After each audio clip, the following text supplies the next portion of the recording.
नमस्ते सदा वत्सले मातृभूमि। कहा जाता है कि रमजान शुरू और विवाद शुरू। रमजान के महीने में ऐसा लगता है कि अल्लाह जमीन पर आ गए होते हैं और रमजान के महीने में लाउड स्पीकर बजाकर ही रमजान पूरा होता है। बाकी चूंकि एक विशेष समुदाय, नेहरू जी ने उस समय जिनको पाकिस्तान चले जाना चाहिए, मैंने एक लेक्चर रिकॉर्ड किया है पूरा सीएए के ऊपर और वो शाम को पब्लिश करेंगे। लेकिन अभी नेहरू जी ने उनको रोक लिया तो रोक लिया।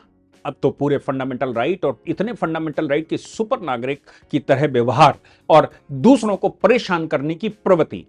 जबलपुर के सिरोहा में एक घटना हो गई।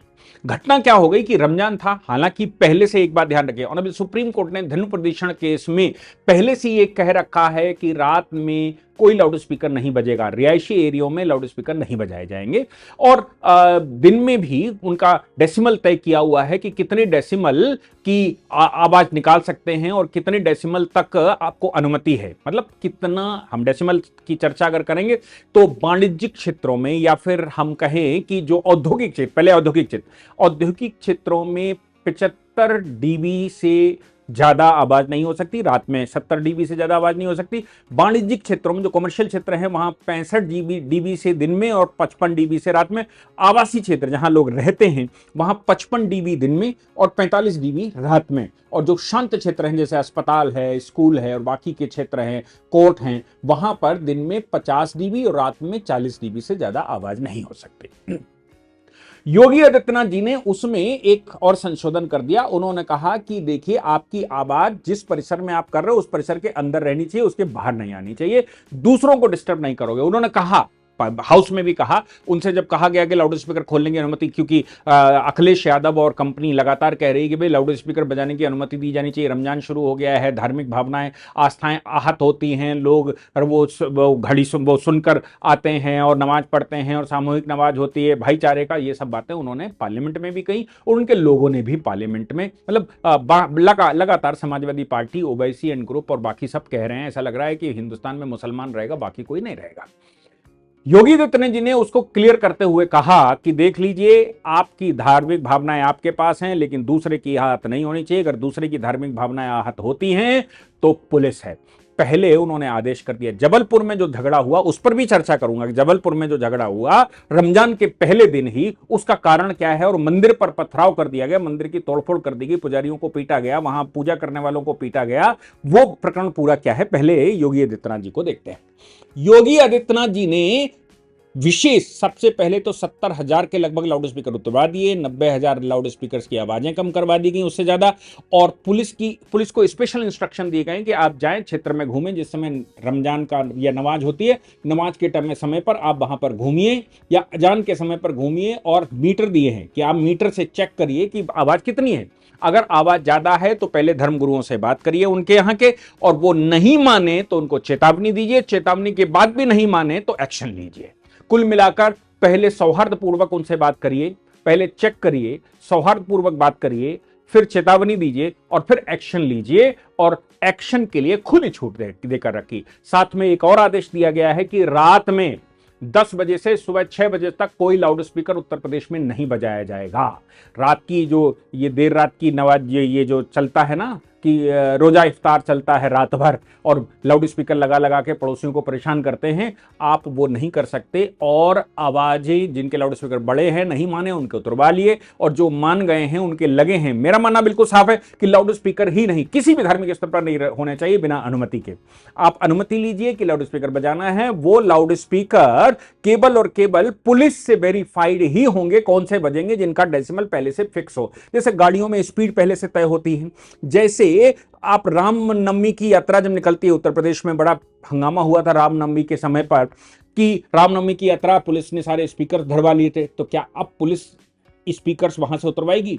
क्या पुलिस अब इस तरह का बड़ा एक्शन लेगी बिना नागरिकों की शिकायत करे? क्या पुलिस करेगी? इस पर एक सर्कुलर जारी और होना चाहिए उत्तर प्रदेश में, मुझे लगता है। और वो ये होना चाहिए कि जिसकी थाना क्षेत्र में लाउड स्पीकर की आवाज, किसी के पास भी वो मशीन है और उसने रिकॉर्ड करके भेज दी लाइव, और वो एक हेल्पलाइन नंबर या ऐप का नंबर जारी होना चाहिए कि अगर वो भेज दी तो उस थानेदार की आफत नहीं है।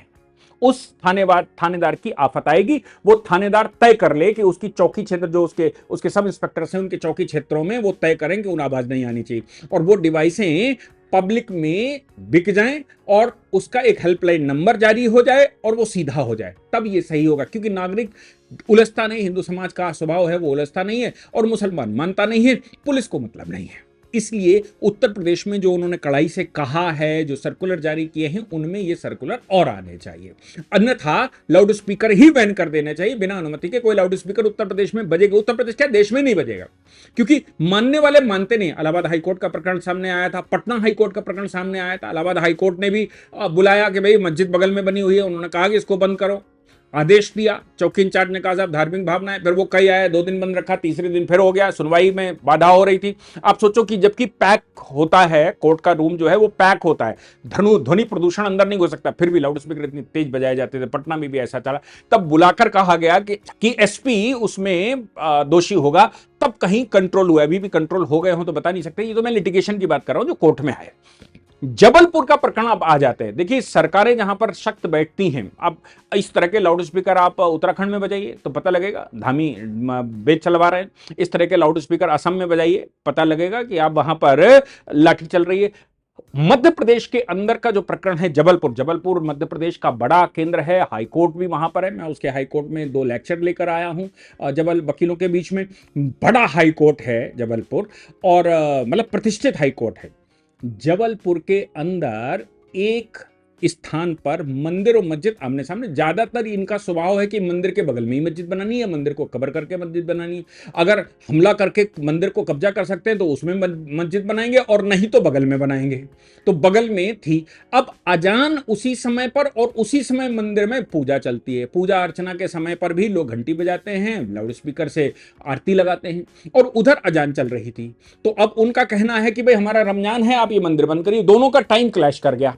जब मंदिर की आरती, शयन आरती होती है और जो उनकी अजान चल रही होगी रात की, या नमाज चल रही होगी। अब जब मंदिर में ये पूजा चल रही थी तो उसी समय मुस्लिम जो वहां गए थे वो आए और मंदिर पर उन्होंने हमला कर दिया। मंदिर पर पुजारियों को पीटा, मंदिर में तोड़फोड़ कर दी, मंदिर में पत्थर चला दिए। हालांकि भाजपा की सरकार है तो पुलिस तत्काल आ गई और तत्काल आकर उसने स्थिति कंट्रोल की, दोनों तरफ से लोगों की गिरफ्तारी की। अब सवाल यह पैदा होता है कि कोई अपनी प्राइवेट डिफेंस में पत्थर चलाता है और कोई अटैक करने के लिए पत्थर चलाता है। मैं समझता हूं कि उत्तर प्रदेश के कानपुर में, आपको याद होगा 3 साल पहले एक दंगा हुआ था जिसमें मुसलमानों ने चंदेश्वर का हाथा कवर कर लिया था परेड क्षेत्र में, और वो चंदेश्वर का हाथा कवर करके उसमें घुस गए थे। 10-12 लड़कों ने पत्थर चलाने शुरू किए, इधर से दिवाली के पटाखे उटाखे रखे थे वो चलाने शुरू किए, उधर से हमले हुए। पहली बार ऐसा हुआ, चूंकि वही आदित्यनाथ जी की सरकार थी, पहली बार ऐसा हुआ केवल हमलावरों के ऊपर ही मुकदमे हुए, डिफेंस करने वालों पर मुकदमे नहीं हुए। आप सोचकर देखिए कि जबलपुर में हमला किया मुसलमानों ने, मंदिर पर हमला हुआ, मस्जिद पर हमला नहीं हुआ, हमला हुआ मंदिर पर, और मंदिर की तोड़फोड़ हुई, पुजारियों की मार पड़ी, और पकड़ लिए दोनों, क्योंकि ये डिफेंस अपने आप पे कर रहे थे, जो वहां भक्त पूजा कर रहे थे। भाई डिफेंस में तो आदमी करेगा ना, कुछ कुछ तो प्राण बचाएगा। जब आप पत्थर चला रहे हो वहां पर तो वो भी इधर से चलाएगा, क्योंकि आपको आपसे बचना है, नहीं तो आप तो मार ही डालोगे अंदर घुस के। तो ऐसी परिस्थिति में हिंदू समाज को, जो पुजारी और बाकी भक्त वहां पूजा कर रहे थे, आरती का समय था, शयन की आरती या पूजा का टाइम चल रहा था, उस समय उनकी गिरफ्तारियां मुझे तो हजम नहीं होती। जिन्होंने हमला किया, उत्तर प्रदेश में जैसे होता है, जो हमला करते हैं हमलावर चाहे हिंदू हो या मुसलमान हो, जिसने पहले हमला किया उसकी गिरफ्तारी होनी चाहिए। उसकी वजह से दंगा हुआ, उसकी गिरफ्तारी करिए, उसको जेल भेजिए।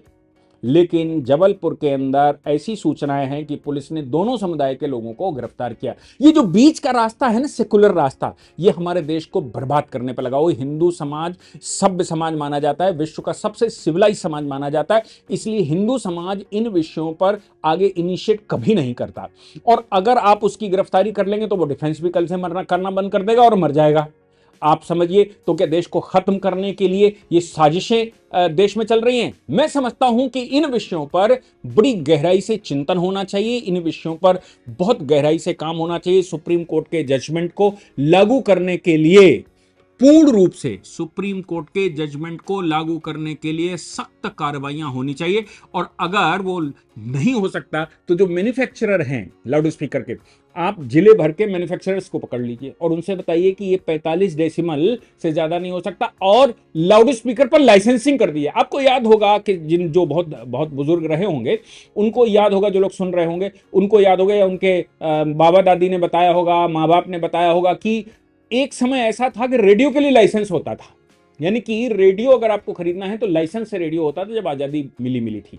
और गांव में एक रेडियो आ जाता था, ग्राम पंचायत में बजता था और वो सारे लोग वहीं पर सुनते थे। तो क्यों नहीं लाउड स्पीकर की लाइसेंसिंग कर दी जाए? विदाउट लाइसेंस लाउड स्पीकर नहीं लिया जा सकता। उसकी क्वालिटी, उसकी क्वांटिटी, उसके डेसिमल, उनकी फ्रीक्वेंसी, सब कुछ पहले से तय हो, और उसका कॉन्ट्रावेशन या अल्टरेशन करने वालों पर, जैसे कार लेते हैं लाइसेंस लेते हैं, आप मोटरसाइकिल लेते हैं लाइसेंस लेते हैं, और फटफट लेते हैं या स्कूटी लेते हैं या फिर स्कूटर लेते हैं जो पब्लिक ट्रांसपोर्ट है, उन सब में स्पीड फिक्स कर दी जाती है। कॉमर्शियल व्हीकल्स में स्पीड फिक्स होती है, पहले से फिक्स होती है, इससे ज्यादा स्पीड नहीं हो सकती। और अगर उसका कॉन्ट्रावेंशन किया जाता है तो बड़ा चालान होता है। क्यों नहीं लाउड स्पीकर्स के विषय में भी उसकी स्पीड फिक्स कर दी जाए, उसके डेसिमल्स फिक्स कर दिए जाए, और वो डेसिमल्स के अगर कोई अल्टरेशन करे तो उसकी जब्ती कर दी जाए, और बचाने की अनुमति आप ले लीजिए, वापस ले लीजिए, 1 साल 2 साल 3 साल तक बैन लगा दीजिए। और इसके अलावा जो लोग कॉन्ट्रावेंशन करने वाले हैं उन पर हैवी पेनल्टी लगाइए, उन पर चालान करिए। मैं समझता हूं कि अगर ये विधियां लगा दी जाएं तो फिर हमारे देश के अंदर कुछ अच्छा हो सकता है। अदरवाइज आप लाउड स्पीकर की आवाज सामने कम कराएंगे, आप जाएंगे वो तेज कर लेंगे, मानते ही नहीं है। कानपुर में आप चले जाइए तो कुछ तो ऐसा लगता है जैसे पाकिस्तान में आ गए हों। ऐसे बहुत सारी जगहों पर ऐसा लगता है, पाकिस्तान में मेरठ में चले जाइए ऐसा लगता है पाकिस्तान, सहारनपुर में, पश्चिमी उत्तर प्रदेश में जब आप चले जाइए बहुत जगहों पर ऐसा लगता है कि आ गए हों। दिल्ली के पुरानी दिल्ली क्षेत्र में चले जाइए, वहां भी खूब सा बजता है। दिल्ली सरकार इस पर क्या करेगी मुझे पता नहीं है, बाकी राज्य सरकारें क्या करेंगी पता नहीं है, सुप्रीम कोर्ट के जजमेंट को कैसे पालित करवाएंगे पता नहीं है। लेकिन योगी आदित्यनाथ जी ने साफ तौर पर कहा कि हमारे यहां सुप्रीम कोर्ट का जजमेंट पूर्ण रूप से पालन होगा, सख्ती से पालन होगा, और कार्रवाइयां भी होंगी अगर कोई नहीं मानेगा तो। लेकिन जबलपुर की घटना हमारे लिए एक संवेदनशील घटना है, जो ये बता रही है कि हिंदुस्तान में रहने वाले वो लोग जिनको यहां चॉइस दी गई थी, आपने अपने घर में नेहरू ने बिठा लिया था, और उस नेहरू के अपने घर में बिठाने, पाकिस्तान बनने के बावजूद भारत में रोकने का परिणाम आज की पीढ़ियां, वो कहते हैं ना कि पलों ने खता की थी और लम्हों ने खता की थी और सदियों पर उसका भुगतान किया था। वो एक निर्णय आज पूरे भारत को झकझोर रहा है। उनके वंशजों को, उनके परिवार वालों को, उन सरकारों को आप माफ कर सकते हैं? मैं तो नहीं समझता कि माफी उनके लायक भी हैं। उनके पूरे वंश परंपरा भी माफी के लायक है, मैं नहीं समझता। भारत को बर्बाद करने के पीछे एक बड़ा कारण इन लोगों की इस तरह की तुष्टीकरण की पॉलिटिक्स रही है, जो भारत को समाप्त कर रही है। मैं समझता हूं कि ऑनरेबल सुप्रीम कोर्ट के जजमेंट को सब पूरे देश को लागू करना चाहिए, और नागरिकों को यह अधिकार देना चाहिए कि वो उस तरह की डिवाइस लेकर और उसकी फ्रीक्वेंसी चेक करके वो ऐप खोलने चाहिए जो कि सरकारों को अपडेट करें कि वाकई में क्या चल रहा है। अदरवाइज प्रशासनिक हमला की तो स्वभाव है कि वो आएगा और वो सोचता है सुबह पूजा इसलिए करता है आज पंगा ना हो, शाम को पूजा इसलिए करता है रात में चैन से सो जाए, और करते करते 60 वर्ष की आयु निकाल जाता है, और उसके बाद रिटायर होने के बाद प्रकरण बताता है। 40 साल की, 30 साल की, 35 साल की नौकरी के 3 प्रकरण बता पाता है। मैं बहुत सारे लोगों से मिला हूं, वो अपनी 40 साल की नौकरी में 4 प्रकरण भी नहीं बता पाते जिनमें उन्होंने एक्शन लिया। वो भी सरकारें जब उस तरह की बैठती हैं और वो लाठीचार्ज करवाती हैं तब कुछ एक्शन होता है। मैं समझता हूं प्रशासनिक हमले को जिम्मेदार ठहराकर इस पर रोक लगाई जा सकती है। जय हिंद, जय भारत, वंदे मातरम।